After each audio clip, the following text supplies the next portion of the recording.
on today's show. So first off, you hit it on the head. When is the last time you said anything good about a networker? Oh man, I loved that networker I met. Never, right? it's just, we have that stigma. And I believe that this goes back to the earliest days of business. The idea of networking, I'm sure, was just like version 1.0 of Facebook in a way, in today's parlance, right? It's this idea that it was this pure breed way of meeting people that made sense in intimate settings. Think like, the old school lodge, right? Like that kind of like, the Raccoon Lodge and the Honeymooners type thing. Small, intimate gatherings, ways to connect. Then, like every single platform, Facebook again included for today's example, it got bastardized. It got messed up by marketers and MLM people and all the gurus and ninjas who sell stuff, and the tech companies that want to get your attention and hack it, so they give you more tools than ever to think you're actually connected when frankly you're less connected than ever before. And somewhere in there, we forgot what it was to be human. 5, 4, 3, 2, 1. Welcome to the Creator Institute podcast. Your host, Koester.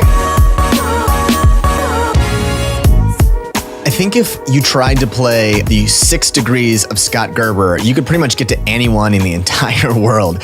Scott is an amazing person who's connected pretty much to anyone in the startup, the innovation, the company world. He is someone that with one phone call can pretty much get you connected to anyone. And I'm thankful to have been able to get to know him and call him a friend. And what we get to do is talk to him kind of right in the midst of him launching a book. And he's using this book in a lot of ways to really transition from sort of one sort of experience into a new one, into a way that he's able to sort of take some of the early learnings in the startup space and grow and level up and become kind of a thought leader in an entirely different world. And what I think is important to understand is that even though someone has it figured out, even though someone seems to have all the answers, a tool like a creation event can really help us leverage that to move into something else. And that's what I loved about hearing Scott's story about how he sees this book as really a way to take all of the things he's learned for the past few years as someone who has interviewed people like Gary Vaynerchuk and Tim Ferriss and everyone in between, and use this book as a way to sort of build on what's next. And that's really the part of the neat story about Scott and I think where he's headed. So the power of a creation event isn't something that's only limited to someone who's sort of early on starting out. It can be something that can help all of us at whatever point we are in our journey. Scott Gerber, ladies and gentlemen. We were just saying before we got on that it has been a long while since we hung out, probably 4 or 5 years since I remember we had a delicious Italian lunch, surprise, up in New York City. So great to hang out with you today, man. Same here, man. Good to hear your beautiful voice again. The dulcet tones of Scott and Eric, ladies and gentlemen. It is amazing. Yeah, man. So it's sort of a crazy little period of time. And I think you're sort of in the midst of launching a book, which I think in a lot of ways is designed to really like sort of showcase, if I had to describe you in one word, it would be like Uber networker. Like you're the guy who knows everyone, connects with everyone. You're sort of like the consummate person who has their fingers on it. And then you go out and write a book that basically describes you. So what was it like kind of like putting together a book that has all these elements of stuff you've been doing for the last decade and put it out there for all to see? Totally. Well, I will change one part of your phrase to say, instead of Uber networker, I would go with Uber connector. And I don't say that for semantics purposes. I'm going to say because it makes sense given what we're talking about today. My partner Ryan and I have, for the better part of a decade, been building these communities for, global brands and media companies. And we've learned basically how best to go back to human. As funny as that sounds, because with all the noise and the stuff vying for our attention, I believe that the idea of networkers has gotten out of control and in the wrong direction, as does Ryan, where we've become this generation of, amplifying market speak, or a generation of networkers who are out for themselves, takers, transactional short-term thinkers that are not looking at the bigger picture of building long-term value. And therefore they are shortchanging their careers and their reputations because they're just doing the same old nonsense that we've been doing since the year of the flood. So I think that really what this book is about is really resetting people away from that clickbait tips and tricks, kind of thinking that 10 steps to being the perfect, connected person, right? And instead, the same way that if you want to live a healthy lifestyle, you don't do NutriShakes, you go and rethink your entire lifestyle to eat healthier, work out regularly, and so forth. No different than how you go about relationship building. And so this is the framework and the mindset that we believe the best connectors in the world utilize, and what anyone can do to basically change themselves away from that icky networker type mentality and more into something that is a higher reward, higher value, better lifestyle type way of thinking around being a connector. Yeah. So I am a total a-hole for starting out by using the network. It's okay. That's strike one, 3 strikes, and this interview gets really short, Eric. Yeah, really bad. But I think, there's something interesting about it, because I do think you're pushing on a point, which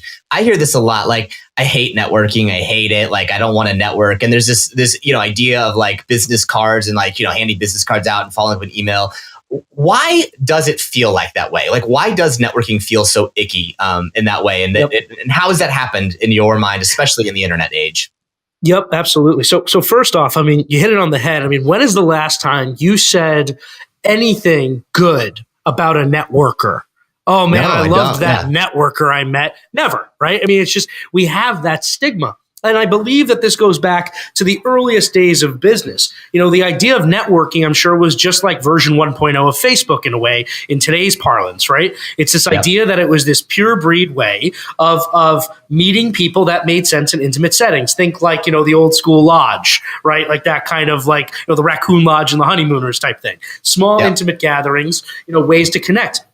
Then, like every single platform, Facebook again included for today's example, it got bastardized. It got messed up by marketers and MLM people and all the gurus and ninjas who sell stuff, and the tech companies that want to get your attention and hack it, so they give you more tools than ever to think you're actually connected when frankly you're less connected than ever before.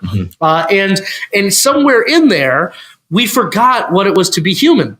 and nothing says it more than, this is a question, Eric, that I have loved. As we've been doing the book tour, I am constantly asked this question, which only in today's society would this be any level of relevant question that you could ask someone. But it just goes to show how far away we've gotten based on the point I just made, which is, so Scott, how should we be acting in the real world versus the digital one? And you're sort of saying like, oh, yeah, that's good. So we should be acting differently one way than the other. Yeah. Like, how stupid is that? Yeah. You're the same person. Yeah. Like, it's insane. But that goes to the key point that I think we've only gotten less connected. It's only gotten noisier. Platforms are even more prolific now. And what's insane is even the Facebooks of the world, are realizing that those platforms have been destroyed. Look at what Zuckerberg did just a couple of months ago. Hey, that brand messaging and brand speak that was destroying the unique and engaging conversations we built this platform on? Yeah, we got to get rid of that because, oops, we made a mistake and forgot about the fact this is a human first platform. That's right. But that is what what's happening now. And now you're going to have this re-education, because not just in the social media world, but in the traditional networking world, there's this sort of idea that those that are the keys, that hold the keys to the kingdom, that are the sort of big time connectors, they're losing the attention, or rather they are not going and utilizing these platforms or big experiences anymore, because they've seen what they can do, which is to sort of build these tier groups, like behind the scenes, these more intimate gatherings and settings. And those individuals who will have the walled off access to the right social capital will be the winners, when everybody else is still being re-educated on what it's like not to be, spewing market crap all over the web. Yeah. So first off, the first question that you said, like, how do I start to use digital media better? I think it comes to the core of, like, we as humans aren't even taught how to engage in social settings very well either, right? So it's this entire thing that I think you're hitting on is we just sort of have a crappy job, and so we excuse it with giving people business cards. What do you think of the business card then? Do you think that is is that going away? Is that something that sort of will because I think, you're of the mindset, it seems that, and you've been very gracious when I was like, hey, could you connect me with other people? You're really gracious about it. How do you sort of think about yourself as in the world where your online, offline persona is the same to sort of be that connector. Yeah. I mean, first to answer your business card question, I think it speaks volumes if you don't need to give it to someone. Yeah. I don't have them. I don't actually intend to give them. I just say, hey, listen, like I'm easy to find is all my answer is. Yeah. I think that you basically are creating, I find that to be a very, it's built as a sales tool, right? That's the goal of it. I don't remember the last time I even gave somebody a business card. Yeah. But I think that there's just this sort of, like every other traditional social norm that's become like the standard. It will have its day, I think, when we have millennials and Gen Z truly taking over the vast majority of the entire workforce. I anticipate that as an exercise will go away. Mm-hmm. But in terms of, how best to, look at oneself as a connector, I believe that the best connectors are really a couple of things. First, they're incredibly emotionally intelligent. Yeah. They're individuals that have a very keen understanding of the world around them and the people around them. I believe they're highly empathetic. Yeah. They truly care about people because what I've learned is if you're a networker, you're less likely to care about people because why? Because if you're a networker, you're usually out for yourself with a personal gain of a goal in mind. Therefore, by definition, you are not caring about the person that you're trying to personally gain from if you're transactionally oriented. It's common sense. Yeah. So I think that's the case. I think they're incredibly curious humans. I think that they really genuinely like to learn because they understand fundamentally that a super connector or a connector is not just someone who knows a lot of people, but they're also information brokers. They're the people that understand the world and how to connect the dots at a much higher level because it's not just who they know, but what they know. And I think that's the key reason of how to understand how to connect those dots. And frankly, I also genuinely think that they're incredibly self-aware, not just of themselves, but how people perceive them. They actually know how the world looks at them. I think, the perfect example is, we've all met the type A arrogant son of a bitch who walks into a room, thinks he owns the place. And internally, his self-awareness is, man, I'm confident, right? But to everyone else, he's an asshole. Yeah. Yeah. Right. And so I think that we have a whole slew of type A, especially extrovert individuals who don't fundamentally understand self-awareness to the degree they need to in order to see true success in a relationship foundational sense. So those are the kinds of things that I think you need to have for being the right kind of person. And, it's funny, there's a simple test, Eric, since I want to make sure this is also educational for your listeners. Yeah. It's like, okay, well, that all sounds great, Scott. You've laid out all these different things. How the hell do I assume if I am that kind of person or not? Simple test. I tell this to people all the time. In the next 5 professional conversations you're in, doesn't matter who it's with, or who introduced you, so long as the people you are talking to, you've never met before that moment. This is a first-time conversation. Yep. In the first 60 to 120 seconds of the conversation, I want you to be very, very keenly aware of which way your brain goes with one simple thing. In the first 60 to 120 seconds, does your brain go in the direction of, here's the next question I want to ask this person because I'm curious about it? Or does it go in the direction of, this person is or is not interesting to my future career, valuable to my future career, so I need to either figure out how to get what I need or end this conversation? Yeah. Now, it might not be those exact words, but you get my point. Yeah. Most people will lie publicly about the answers to those 5 meetings, but I ask you not to assume that you're a horrible human being if you're a networker. It's just that's what you've learned. That's the way you've been brought up. That's how you've been taught. But to be keenly aware of it, to actually give yourself a moment to be self-aware to yourself, to know where you have to start from, I think is very important to see if you can have a connector mindset in the first place or how best to adapt into one to ensure your future success as a relationship builder. Yeah, that's interesting. And you've, if you think about your own game that you've been playing, right? You've been building this sort of master connections sets for years. What is it like? And I think, I'm gonna compare and contrast, right? The networker versus the Scott Gerber, because now you're out here tapping into those connections to help you. I mean, and in some ways, your book launch has been a perfect illustration of that. You've been all over the place because of these connections that you've been giving, and the Karma Bank. How do you think about that? Do you sort of just expect when you're helpful that it will pay itself back in some way, but you don't expect to know how? No, actually, I do very much believe that habitual generosity pays off. But think of it similar to like a venture capitalist, just illustratively. When a venture capitalist puts money into something, All right, they're banking that 1 out of 10 of the last investments they made is going to be the home run. 7 are probably going to fail. 2 are going to maybe make their money back. 1 covers the portfolio plus the spread, right?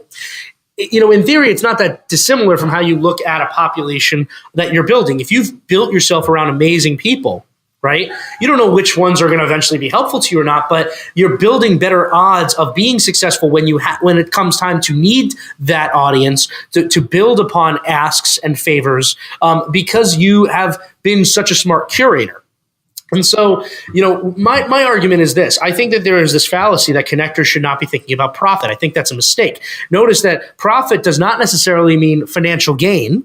Profit just means the idea of, when the time comes, being able to make very smart asks of people in your circles that allows them to easily help you. And so while they might or might not, the idea is that if you've done incredibly well by people, if you've shown your true intent, then people, of course, are going to want to be part of your journey and help you because that's the kind of person you are. You've surrounded yourself by amazing people. But it's not like, okay, John, remember that thing I did for you last year? Well, now I need you to repay it this year. Yeah. And that's the networker approach. Yeah. I've seen people that literally have emailed me over the years that have said something to that degree, or at least hinted at it. It's like, hey, man, remember that time XYZ? Right. And it's like, that's kind of crappy. I mean, that's not, I was going to help you, but now it's like, that's just like, ew. Like, right. But I think that profiting is not a bad thing, so long as you do it with the idea of being long-term, mindful, meaningful, and frankly, respectful. I don't think that we have to be in this moment where, John, I met you at this event. This is your value. Let me go tack on that value now. And that's where I see the differentiation. I think people want to help you, and you just need to make the smart ask, versus people that are being asked to help you and simply put, would prefer not to. That's really the difference between the networker and the connector. Yeah, and I think your point about the generosity, I'm a big, I think, I know you're a fan of Adam Grant too, but I think Adam Grant's concept about generosity really does play into the connector piece, is that if you are transactional about every relationship, you will never win. You have to think of it in that way of where, listen, I don't know what this is going to pay off. I call it like plant your 10 seeds, one's going to grow and pay off 20x, whatever that sort of thing is. And I think that's the exact right way. How do you then, how do you translate that? Because I'm sure people will be listening and say like, oh gosh, Eric and Scott have been doing this for a while. Like they've got networks. How do people start have this connections of people? How do you start that then? How do you get the first do it? Because there is this sense of like, I don't even know how to engage with people unless I have an ask. So how did you find that as a way to keep these communities being built in and active when that you can tap into sort of when you do need to make that ask? Well, I'm gonna shed some wisdom that I wish I had learned at an earlier age, or rather, at least wisdom. at least I would have listened. So one of my dearest mentors, she's in the book. We talk about in the epilogue the biggest lesson that I never listened to until I understood it, which is, she was a power broker, somebody that worked for some of the biggest names, consulted, or were sort of like a behind the scenes power broker for them. And I said, Holly, you've worked for all these amazing people and they've built these insane careers over decades. My question is, how do I shorten that? How do I do it in 5 years? And she said something so profound that I eventually added something to.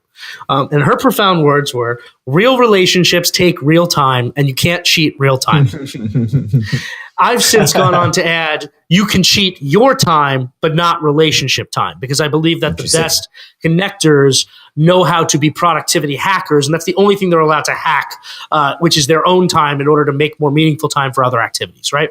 But I did not fully understand how profound and simple that concept was, because, even today, there's not a day that goes by where I'm on social media where I don't hear some fucking person saying, oh, I'm going to growth hack this. I'm going to convert that. I'm going to, and, we've become marketing speakers instead of humans. But that's the whole point. So it's this idea, to go back to what you were asking me, Eric, that you first have to have a smart premise. And the premise is, if you go into this thinking you're going to go and build the right 10 relationships tomorrow, and that's going to go and translate in 10 weeks, 10 months, year and a half from now, you're starting on the wrong footing. right? I didn't go into, building relationships to think one day, man, when I write a book, or, when I start a company, or, when I need to raise money, I'm going to have these people. In fact, if you recall, and you were there at the earliest stages, the reason YAC took off is because I and my fellow entrepreneurs, you included in that mix in the earliest stages, believed deeply in a common theme, which was that youth entrepreneurship was a means of a viable career path to those that needed to have a way to keep a job, to create a job to keep a job. We had started this in 2009 and 10 when the economy was in the tanks, 51% youth unemployment, recent underemployment, college grad underemployment being incredibly high. And we banded together around that. And then only after banding around a common theme that mattered, it was the idea of, now these stewards of youth entrepreneurship also want to connect. But they initially were bound by an idea that they all believed in, and then took that to the next logical step of, if this person believes deeply in this idea, then they must also be someone I want to talk to if there's other common interests. The barrier was broken. The friction was removed from building upon a better relationship after the fact, right? So my advice on setting up your own framework is, first and foremost, what do you stand for? Who are you, right? I think people try to build networks with everyone and everything instead of really determining who should be in your inner circle. Who are the people that make you better? Who is your average five? And this is an old saying, you're the average of the five people around you. So, what is that? Who are those people? And so, I think most people, if they put more time and effort into methodically thinking about that, not from a perspective of being an elitist or overly exclusive, but put criteria on what do they want to be about?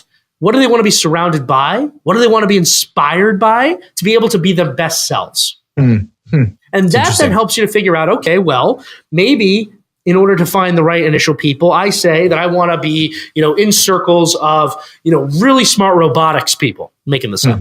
Okay. Yeah. Well, maybe then you want to start looking at meetup groups for robotics professionals and get very, very close to the hosts or the organizer of those experiences. Be engaged with that individual and engage with the community so that you can ultimately find your own anchor or super connector that as you engage deeper and build a more meaningful relationship, that individual is going to be able to help you navigate who in the larger community are people that you can then create your own oasis, your own spot, your own group from, to over time be able to take a little few folks from that group, maybe a few groups, folks from an MIT meetup you're in, whatever it is. But now you're curating others that you have sort of spot checked from other areas. So, but this is how it begins, right? People are already engaged in various communities. They might not be the exact community you want, but by being able to be someone who can spot amazing people in your own definition, criteria, and lens, you're able to then create your own sort of circles that eventually then grow externally and exponentially because of the initial 5, 10, 15 people that you really go deep with. Yep. So how would someone, now you look back, you're in this game for a decade and a half now. How would the Scott Gerber from 15 years ago, what would he need to do in order to get you, in his circle, or you to be part of his circle? Because you're, obviously now you have these opportunities to open doors for other people. What is the thing that you would tell him to say, hey, Scott, if you want to get the Scott of today to be a part of your circle, what does he need to do? It's not about me. It's about making my team's life easier. We talk in the book about the idea of the power, the pyramid of influence, And the idea is that everybody wants to go for the Richard Branson, right? I want to talk to Richard Branson. He can make my life different, whatever. But they don't realize that the Richard Branson, I'm using him obviously metaphorically here, the Richard Branson will probably never connect with you. Yeah. The Richard Branson will probably never even understand what you're working on, nor would he even be the right person to fundamentally change outcomes, lives, relationships, none of it. But he's got about 50 or 100 people that influence his decisions that are the actual people. That's interesting. And those 50 to 100 people have another 50 to 100 people that take care of them and make their lives easier. And so we talk in the book about this idea of Keith Ferrazzi, and he wanted to meet Hillary Clinton. And rather than waiting in one of those lines, reception lines, and shaking the hand, being, totally just another one of the sheep, he decided to, build a deep relationship with one of HRC's, executive assistants. And over years and years of constantly trying to be of service wherever she would come to town, wanting to, make sure they had top accommodations, wanting to make sure that if they needed to meet anybody that group wasn't connected to, he would facilitate it. Eventually, not only did he get to meet her, but the executive assistant put in the word of who this guy was, how he was helpful, and put that context in place before Hillary met Keith Ferrazzi. That then turned into a direct invitation from Hillary to the White House. So it's this story of just being smarter around understanding the real world versus what the blogosphere would have you believe, that there's this perfect 5-sentence email you can write to the mentor of your dreams, and they're going to stop everything they're doing and do your thing. And so I would say, it's not about connecting with, again, the present day Scott Gerber. It's about connecting with the 10 people that make my life exponentially better. Because guess what? If one of those people that you spent time or done things for or been a meaningful contributor to their lives comes to me and says, there's someone you should meet, there's this person that I think could be valuable, there is no chance on earth I would not take it more seriously than you just direct emailing me and saying, hey, love to get coffee sometime. Yeah, that's a big insight. And I think a lot of people don't recognize that we all have those people that are sort of really critical and helpful to us. Everyone does, all the way from Richard Branson down to even someone, who's early in their career, and recognizing that concept of high EQ, high emotional intelligence, high empathy really does play on that. I like it. Yeah, I mean, I'll give you an easy one just for, anybody could do this. Literally anybody. I believe there are two kinds of professionals that are purposefully very out there. That being said, buyer beware, research required. Make sure you're ultimately meeting the right kinds of these professionals. But lawyers and accountants, okay? It just sounds like the two kinds of people that most entrepreneurs or business owners would prefer never to connect with in the million years, because it sounds so like, oh God, just another lawyer, another accountant. Well, here's the deal. Bill me hourly, right? Yep. If you are connected to the right people in those worlds, they are connected to the right people in every aspect of the word. And so when you're first starting out, especially I say this to students or recent college grads looking to potentially either build a business or think about some sort of freelance opportunity or venture of some kind, these are the kinds of professionals that are always out there looking to build relationships, because they just never know who's going to be, the home run hitter one day that hopefully one day they build a professional relationship with. And so they're more giving of their time more times than not to what I'll call up and comers with really smart ideas. It doesn't mean just general like, hey, come to coffee, I don't know what I want to talk about. You want to come with an agenda and real solid questions. But these are the people that set up the value add lifestyles and the smart lifestyles of some of these, very powerful people. Right. And so by whether it's a township accountant, another one, a good example would be like the facilitator of, whether it's a chamber of commerce or some sort of professional organization in your local town is another example. Like, not every connector is a connector of the world. Some connectors are great connectors of just your local area. We talk in the book about an accountant from Homestead, Florida, who's got better name ID than the mayor. And there's a reason for it, because he has methodically over a 30-year career, basically made sure that people in the town are well taken care of, because he wanted to set down roots. And his goal of a connector was to be a positive member of the community, not to go and make money and live the rich lifestyle, but to be, someone who set roots in this town. But as a result, he knows the first generation, the second generation, and the third generation of every family business owner in town, of all of the people that are in politics, of all of the people that have generational wealth.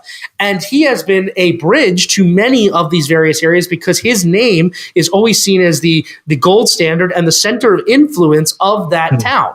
And so if he's making that intro, if he's opening that door, if he's giving that advice, it is taken incredibly seriously. Yeah. That is the kind of thing you can do too in any area you're in. It doesn't always have to be the international rock star or the globetrotter. Sometimes it could be somebody who's just as simply put in your local environment that is the key connector there. And then the next steps years later could be a connector that takes it from local to regional, or regional to industry wide, or whatever the case may be. Yeah, that's a big insight. I think it is interesting. I think just how you're laying out the super connectors may not necessarily be the people you sort of assume them to be. The sort of fame doesn't always necessarily mean they're a super connector. And oftentimes you sort of need to realize who actually does have to hold the power. That's a big insight for sure. So one of the things I thought was interesting is, you wrote a book before this book. And I love one of my favorite things about it is like the first line that is a quote that you ascribed to your mom, Scott, when are you going to get a real job? She says, you said that she'd ask you for the millionth time. So that book was about this sort of premise of, is there a way to never get a real job? And now you're looking out, a few years after the fact.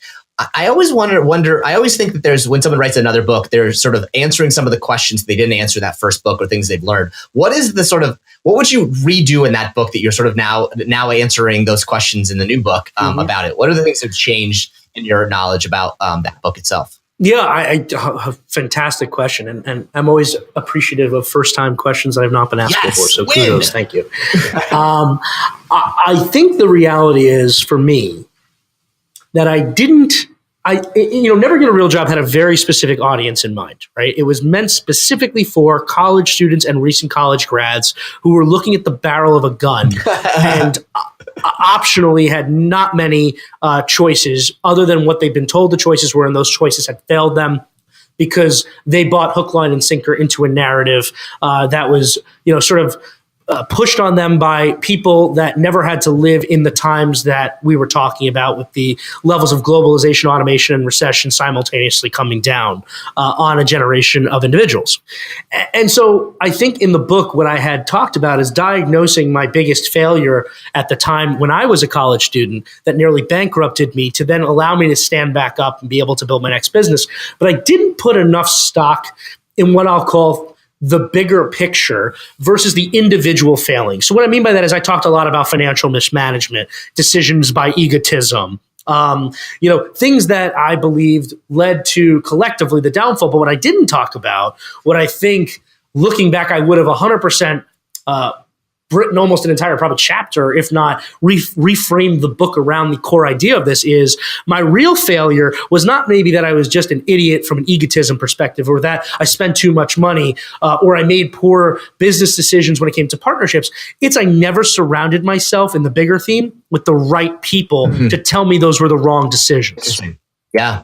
And so I think the real thing that failed me was my inability to build a smart inner circle of people that in good times or bad had my back, that would tell me, the God's honest truth about what I did or did not understand when I was acting irrationally or rationally, if they agreed or disagreed with me and why. None of those conversations were had at those early stages. And I would argue that, that was the path that ultimately probably served me best because I didn't get the good answers. I had to go through a failure at a young age when back then it sounds kind of cataclysmic. The reality is, look, I bounced back. I did it at an age where I didn't have the responsibilities like I have now with 4 kids, a wife, a dog, and a 3-bedroom in Battery Park, New York, right? Very, very different situation. But the key insight I think that I missed is why all these things happened. And I think in looking now at this book, the idea is very clear. The only currency that matters is social capital. Yeah, it's a big insight. It's the only currency that matters now. It's the only currency that will matter right before you die. Because I'd like to say that money's not showing up to your funeral. And it's the kind of thing where there is no amount of money, no amount of success that guarantees someone's going to pick up the phone. Right. But deep understanding of someone, a lifetime of friendship and trust with someone, a lifetime of being there without anything that was meant to be given in return, that expectations were set around the framework of the relationship. That is the true test of why we are human and what humans we actually know and love. And I think we miss that point. And I think as a result of missing that point, we start looking at the things that, like I was talking about in the first book, like the symptoms rather than the cause. Right. That's right. And again, not to say that book is not a good book or that I didn't, but I think that I might have missed a bigger narrative that I think we have corrected with Supercharacter. Yeah. And I think you're right. I think there's a couple big insights that you just hit on that I wanted to highlight. I think the first one is the concept that especially early on, the people you're gathering, you do want them for both their advice and sometimes their network access. So I think it's one of the things that I oftentimes see missing is that people don't have coaching early on in their career. And so how have you rectified that a little bit? Like in terms of finding those sort of folks that can, kick you and punch you when you need it and also hug you when you need it too. How do you see yourself being coached to be a better entrepreneur? Because it's been interesting to, we've known each other for a while now and seeing, it's been fun to see you sort of take what you started in these sort of early things and almost basically replicate it at a bigger volume, bigger scale. So how have you done that? Like what's your sort of this circle of advisors you've created now? Yeah, I mean, I have surrounded myself with everything from family, which is obviously, I think, the humbling of any man or woman. Yep. I challenge anyone that thinks they've got a big ego to go home and know you're changing diapers. Yeah, exactly. But it's the most reassuring feeling to know that your children will love you unconditionally forever. But it's your job for them to respect and appreciate the things that the access they have, the abilities they have. But at the more, grow them up into fantastic human beings. But one day have them recognize and be proud and understand why they can be proud of you. So that's one thing that I look at. Another is I usually look for diametrically opposed views of people and diametrically opposed, in my world at least, entrepreneurial endeavors. I think what happens when people surround themselves by people just in their industry, as an example, you get tunnel vision. And so, for example, I have one guy in my network, that is like brother, we know everything about one another kind of thing. But if you were to put him and stack him against me financially or from something as meaningless as headcount in a company or past exits, this guy runs, circles around me 50 times over.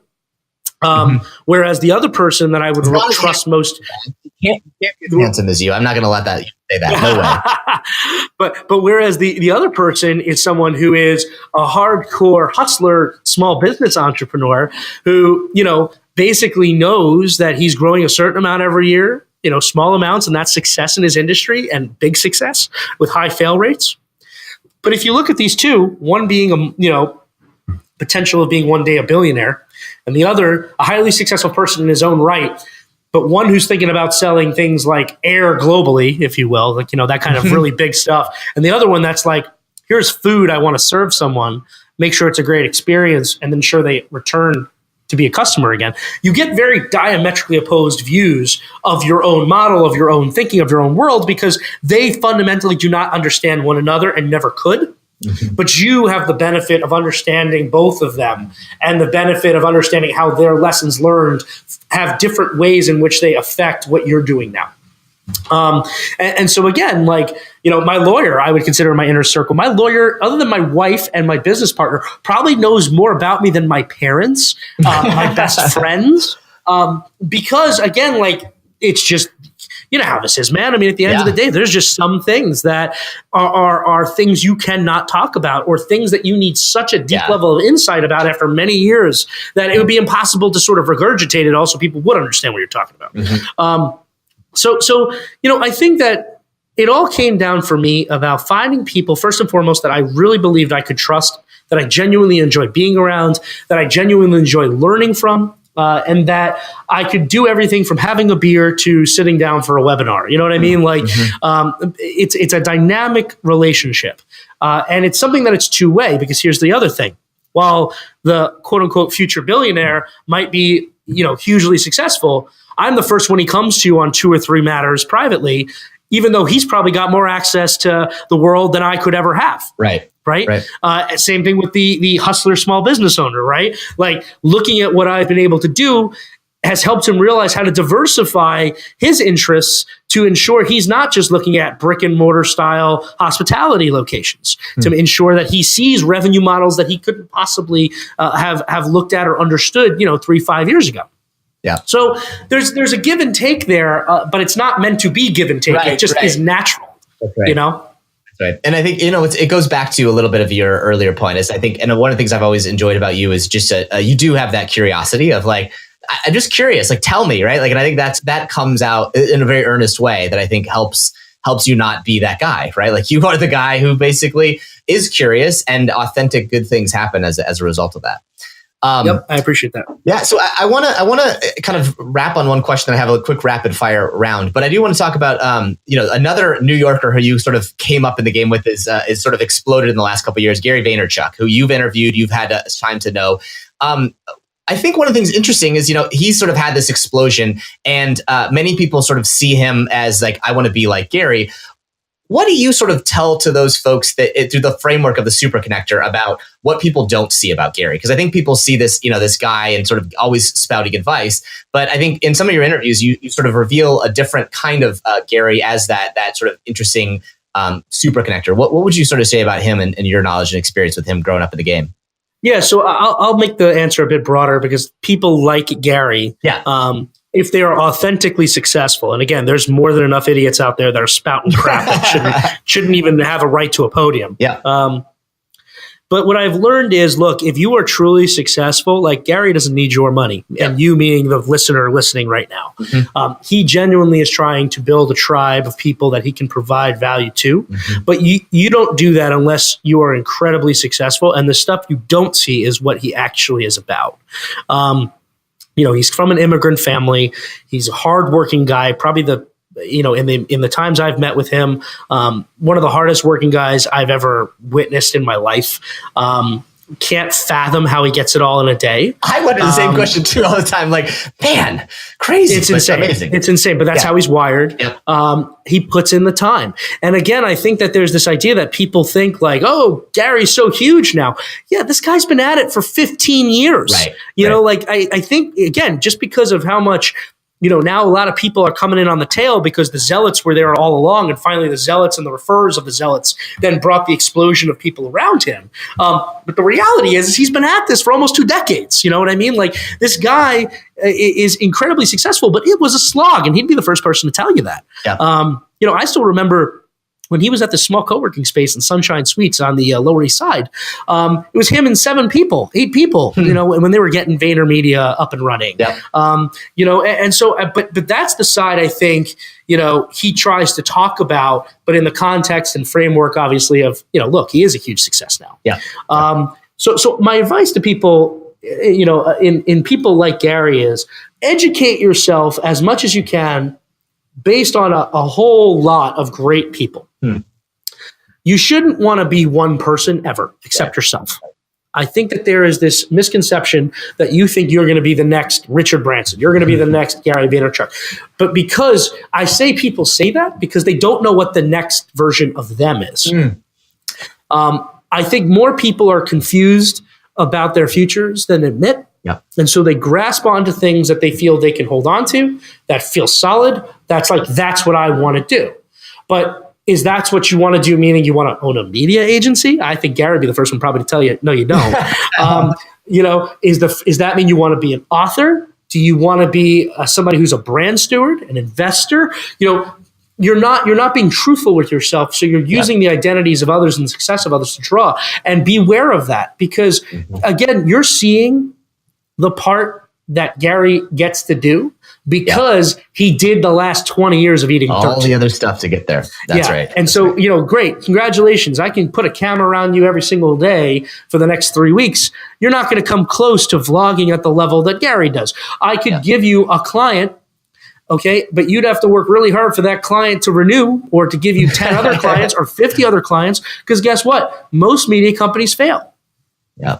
So I think that my like I said, my best advice is whether it's Gary or anybody else, take from things and people to broaden your horizons, to open your mind, to have tough conversations with yourself, to play devil's advocate with your deepest held belief, to be contrarian against the mainstream. All those things are great, but don't try to be somebody except yourself. Don't try to aspire to someone's position. You'll fail. If you don't know yourself, others can't know you. If others can't know you, relationships can't be formed. Relationships can't be formed. It's a lonely, very, very miserable lifestyle being mediocre. Yeah. I think and it goes back to something you said earlier, is I think the more you can find out what circles you want to be part of, who you want to be, it's a thing. And I think today in a world where we don't get specific about our goals and about our targets and our aspirations, it can be, we can chase things that aren't, they're ghosts, right? There's no such thing as exactly right. Exactly right. Wise wisdom, my friend. I love it. Well, man, this is awesome. Good luck on the rest of the book. I think it is what I love about it, and I'm glad that question resonated, because I do think that it's interesting to see your evolution. I think the book is right. Like, never get a real job. But I think in some ways what it's about is sort of never have to beg for a job, maybe, is in some ways what this new is about. Is if you have a network, you don't have to. You can have these connections that can be authentic, real. And so I think there's some real power in the growth, the insight. And I think you're one of those guys that never needs to ask for a favor, because people will volunteer to give it, which I think is a great place to be. Appreciate that. Thank you, my friend. This has been awesome. And next time I'm up in New York, I'll come help you change those diapers. I'm getting really good at it myself. Thanks, man.